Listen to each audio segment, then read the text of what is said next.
Welcome to major success. आज हम लोग 26 जून 2021 का करंट अफेयर पढ़ेंगे और इससे रिलेटेड जितने भी इंपॉर्टेंट फैक्ट्स होंगे उस इंपॉर्टेंट फैक्ट्स पर भी हम लोग चर्चा करेंगे।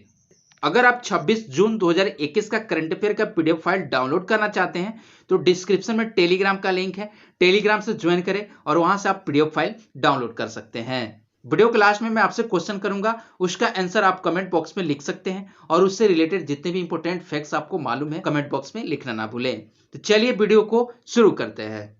फर्स्ट क्वेश्चन है, किस बैंक ने Aarogyam health care business loan launch किया? आपका आंसर बी सही होगा, एसबीआई बैंक। जी हाँ, भारतीय स्टेट बैंक में स्वास्थ्य सेवा क्षेत्र को बेहतर सहायता प्रदान करने के लिए आरोग्यम हेल्थ केयर बिजनेस लोन पहल लॉन्च की। और मैं बता दूं, इसके तहत देश के सभी अस्पतालों में nursing home, diagnostic centre, pathology lab जैसे स्वास्थ्य सेवाएं परिस्थिति तंत्र 10 वर्षों में चुकाने योग्य 100 करोड़ रुपए तक का बैंक से ऋण ले सकते हैं। एसबीआई के वर्तमान अध्यक्ष कौन है? दिनेश कुमार खारा। एसबीआई का मुख्यालय कहाँ है? मुंबई। एसबीआई का स्थापना कब की गई थी? वर्ष 1955 में एसबीआई बैंक की स्थापना की गई थी। चलिए नेक्स्ट क्वेश्चन पे चलते हैं। नेक्स्ट क्वेश्चन है, मेक एफी एंटीवायरस सॉफ्टवेयर के संस्थापक कौन थे जिनका हाल ही में निधन हुआ? आपका आंसर सी सही होगा, जॉन मैक एफी। जी हाँ, मैक एफी एंटीवायरस सॉफ्टवेयर के संस्थापक जॉन मैक एफी का हाल ही में निधन हुआ है। सबसे इंपॉर्टेंट बात बता दूं कि जॉन मैक एफी अक्टूबर 2020 में टैक्स चोरी के लिए बर्लिनोना की जेल में कैदी का जीवन व्यतीत कर रहे थे, परंतु अब वह कैदी जेल में मृत पाए गए हैं। जॉन मैक एफी में वर्ष 2014 से 2018 के बीच जानबूझकर टैक्स रिटर्न दाखिल न करने में विफल करने पर उन पर टैक्स चोरी का इल्जाम लगा था। चलिए नेक्स्ट क्वेश्चन पे चलते हैं। नेक्स्ट क्वेश्चन है, लंच पुस्तक इट्स ए वंडरफुल लाइफ के लेखक कौन थे? आपका आंसर ए सही होगा, रस्किन बॉन्ड। जी हाँ, प्रसिद्ध लेखक रस्किन बॉन्ड ने अपनी नई पुस्तक it's a wonderful life launch की। इस पुस्तक को एलएफ बुक कंपनी द्वारा प्रकाशित किया गया है। लेखक रस्किन बॉन्ड को उनके पहले उपन्यास रूम ऑन द रूफ के लिए पद्मश्री और पद्म भूषण से सम्मानित किया गया था। चलिए नेक्स्ट क्वेश्चन पे चलते हैं। नेक्स्ट क्वेश्चन है, अंतर्राष्ट्रीय नाविक दिवस कब मनाया गया? आपका आंसर ए सही होगा, 25 जून। जी हाँ, 25 जून को अंतर्राष्ट्रीय समुद्री संगठनों के द्वारा नाविकों और नौ सैनिकों को सम्मान देने के लिए अंतर्राष्ट्रीय नाविक दिवस मनाया जाता है। और मैं बता दूं, अंतर्राष्ट्रीय नाविक दिवस 2021 का विषय seafarers at the core of shipping's future रखा गया है। वर्ष 2021 में अंतर्राष्ट्रीय नाविक दिवस की 11वीं वर्षगांठ मनाई गई है। अंतर्राष्ट्रीय नाविक दिवस 2011 से हर साल मनाया जाता है। चलिए नेक्स्ट क्वेश्चन पर चलते हैं। नेक्स्ट क्वेश्चन है, किस राज्य ने नोएडा में शूटिंग रेंज का नाम चंद्रो तोमर के नाम पर रखा? आपका आंसर सी सही होगा, उत्तर प्रदेश। जी हाँ, उत्तर प्रदेश सरकार ने नोएडा में शूटिंग रेंज का नाम चंद्रो तोमर के नाम पर रखा है। चंद्रो तोमर को शूटिंग दादी के नाम से भी जाना जाता है।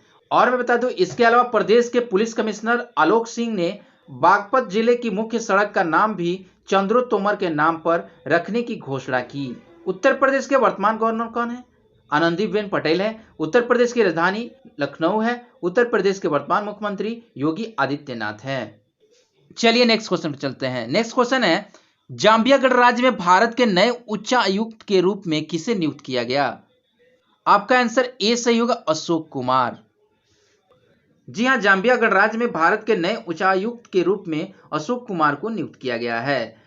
और मैं बता दूं, जाम्बिया के लिए भारत के उच्चायुक्त नियुक्त किए जाने वाली भारतीय विदेश सेवा अधिकारी 1998 बैच के आलोक कुमार भारतीय मंत्रालय में संयुक्त सचिव भी रह चुके हैं। वर्ष 2018 के दिसंबर से वह जिबूती देश के लिए भारत के राजदूत के विशेष पद पर कार्यरत हैं। चलिए नेक्स्ट क्वेश्चन पर चलते हैं। नेक्स्ट क्वेश्चन है, किस देश की तैराक केली मैककीओन ने 100 मीटर बैक स्ट्रोक विश्व रिकॉर्ड तोड़ा? आपका आंसर ऑप्शन ए सही होगा, यूनाइटेड किंगडम। यहाँ ऑस्ट्रेलियाई तैराक कैली मैककीओन ने 100 मीटर बैक स्ट्रोक में विश्व रिकॉर्ड बनाया। उन्होंने वर्ष 2019 में अमेरिकी तैराक रेगन स्मिथ के 100 मीटर बैक स्ट्रोक को तोड़ा है। कैली मैककीओन ने रेगन स्मिथ के 100 मीटर बैक स्ट्रोक में 57.57 सेकेंड के रिकॉर्ड को 57.45 में तैरकर दक्षिण ऑस्ट्रेलिया क्वार्टिक सेंटर में 100 मीटर बैक स्ट्रोक विश्व रिकॉर्ड को तोड़ा है। वही इस चौथे ओलंपिक के लिए क्वालिफाई करने के लिए एमिली सिबोम 58.59 सेकेंड में दूसरे स्थान पर रहीं। चलिए नेक्स्ट क्वेश्चन पर चलते हैं। नेक्स्ट क्वेश्चन है, इफ्को ने किस देश में नैनो यूरिया संयंत्र स्थापित करने की घोषणा की? आपका आंसर बी सही होगा, अर्जेंटीना। जी हां, ब्राजील देश के बाद अब अर्जेंटीना में इफ्को ने नैनो यूरिया संयंत्र स्थापित करने की घोषणा की। हाल ही में इफ्को ने गुजरात के कलोल में नैनो यूरिया का उत्पादन शुरू किया है, जिसके दूसरे चरण के विकास के लिए उन्होंने उत्तर प्रदेश के बरेली और फूलपुर में 2 नई इकाइयों को स्थापित करने की घोषणा की। इफ्को का मुख्यालय कहाँ स्थित है? नई दिल्ली। इफ्को की स्थापना कब की गई थी? वर्ष 1967 में। इफ्को के चेयरमैन कौन है? BS नकेई। चलिए नेक्स्ट क्वेश्चन पर चलते हैं। नेक्स्ट क्वेश्चन है, किस राज्य ने दुनिया का पहला आनुवांशिक रूप से संशोधन रबड़ का पौधा लगाया? आपका आंसर सी सही होगा, असम। जी हां, असम राज्य के रबड़ बोर्ड द्वारा गुवाहाटी के पास सरुतारी में बोर्ड के फर्म द्वारा दुनिया का पहला आनुवांशिक रूप से संशोधित रबड़ का पौधा लगाया गया। और मैं बता दूं, आनुवांशिक रूप से संशोधन रबड़ के पौधे को भारतीय रबड़ अनुसंधान संस्थान पुथुपली कोट्टायम केरल के द्वारा विकसित किया गया है। असम के वर्तमान राज्यपाल कौन है? जगदीश मुखी हैं। असम के वर्तमान मुख्यमंत्री कौन है? हेमंत बिस्वा शर्मा है। चलिए नेक्स्ट क्वेश्चन पे चलते हैं। नेक्स्ट क्वेश्चन है, संयुक्त राष्ट्र लोक सेवा दिवस कब मनाया गया? आपका आंसर डी सही होगा, 23 जून। जी हां, 23 जून को विश्व स्तर पर संयुक्त राष्ट्र लोक सेवा दिवस मनाया जाता है। इस दिवस को मनाने का मुख्य उद्देश्य क्या है? इसका मुख्य उद्देश्य विकास प्रक्रिया में सार्वजनिक सेवाओं के योगदान को उजागर करने के लिए यह दिवस मनाया जाता है। अच्छा, संयुक्त राष्ट्र लोक सेवा दिवस 2021 का विषय क्या था? तो इसका विषय था innovating the future public service, new government models for a new era to reach the SDG रखा गया है। 20 दिसंबर 2002 से संयुक्त राष्ट्र महासभा 57/277 प्रस्ताव पारित कर 23 जून को संयुक्त राष्ट्र लोक सेवा दिवस मनाने की घोषणा की थी। इसलिए प्रत्येक वर्ष 23 जून को विश्व स्तर पर संयुक्त राष्ट्र लोक सेवा दिवस मनाया जाता है। चलिए आगे बढ़ते हैं। Answer of last video question था, किस देश ने मंगल ग्रह पर अपने चालक दल को भेजने की योजना बनाई है? आपका आंसर बी सही होगा, चीन।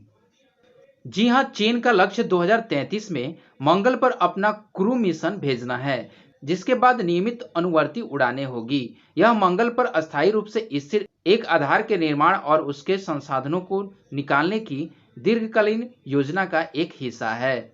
और मैं बता दूं, चालक दल के मिशन शुरू होने से पहले चीन बेस के लिए संभावित साइटों का अध्ययन करने और वहां संसाधनों को निकालने के लिए प्रणाली बनाने के मंगल ग्रह पर रोबोट भेजेगा।